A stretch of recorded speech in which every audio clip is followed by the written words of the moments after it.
तुमच्या माझ्या पायात असणाऱ्या बाटाच्या चपलांची ओळख तर सगळ्यांनाच आहे। तर अशी आहे बाटाची कहाणी। बाटा कंपनीचा मालक थॉमस बाटा बूट बनवणाऱ्या गरीब कुटुंबात जन्मला। त्यानेही याच व्यवसायात उतरायचं ठरवलं। आधी कामगार, नंतर व्यावसायिक आणि उद्योजक बनला। या दरम्यान अनेक चढउतार त्याला आले। मित्रांनो, भारतातील बाटाची कहाणी तर खूपच रंजक आहे। 1920 साली जेव्हा थॉमस बाटा भारत दौऱ्यावर होते, तेव्हा त्यांनी अनेक भारतीयांना अनवाणी चालताना पाहिलं आणि हीच त्यांच्या व्यवसायासाठी योग्य संधी ठरली।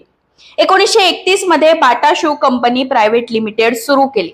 त्याच्या मृत्यूनंतर भावाच्या हाती कारभार गेला आणि भारतात चांगला प्रतिसाद मिळतोय हे पाहून 1937 मध्ये कोलकात्याजवळ भटनागर येथे एक मोठं युनिट सुरू झालं।